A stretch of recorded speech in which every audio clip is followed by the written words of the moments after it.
bonheur se trouve à l'intérieur du moment présent.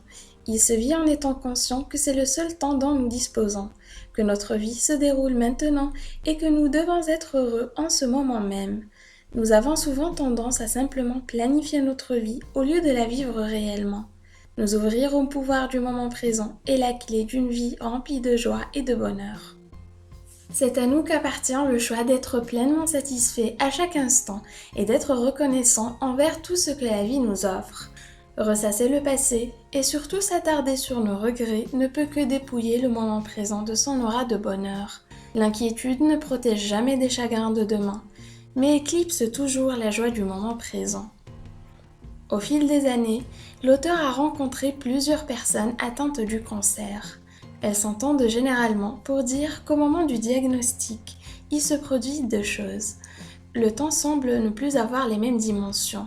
Soudain, il semble filer à toute vitesse et simultanément, il semble ralentir. Chaque instant et chaque jour s'enchérit et vécu pleinement. Souvent, pour la première fois de leur vie, ces personnes savourent chaque instant. On comprend ainsi pourquoi dans certains groupes de soutien, les patients cancéreux comparent leur maladie à un don. Bien qu'il soit difficile d'imaginer que l'on puisse éprouver de la gratitude envers cette maladie, c'est un don que de prendre conscience que chaque jour est infiniment précieux et devrait être vécu pleinement. Viktor Frankl, un psychothérapeute juif, a été emprisonné dans un camp de concentration nazi de 1942 à 1945. Il a raconté son expérience dans un livre intitulé « Découvrir un sens à la vie grâce à la logothérapie ». Il raconte que de nombreux prisonniers songeaient au suicide, ce qui n'a rien d'étonnant étant donné qu'ils avaient tous été privés de leur liberté, de leur vie, de leur foyer, de leur famille et de leur dignité.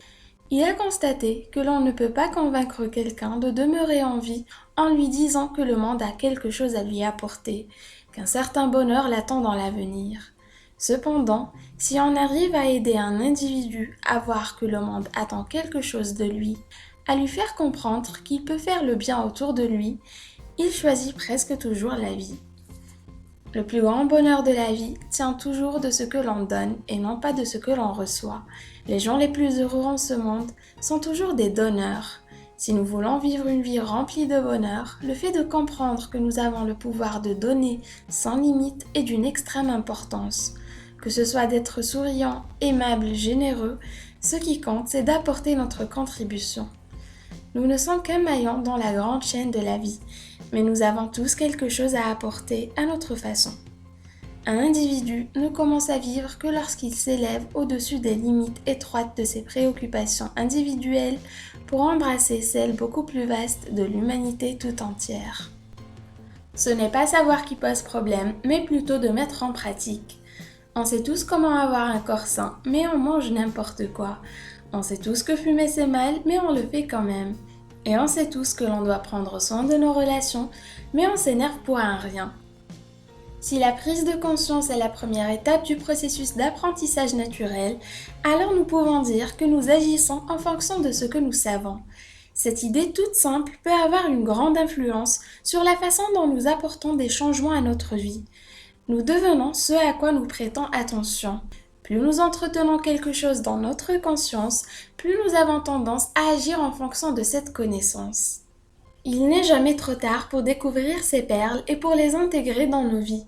Quel que soit notre passé, nos erreurs commises, nous avons la possibilité de planter à tout instant les graines du bonheur en vivant selon les perles de sagesse.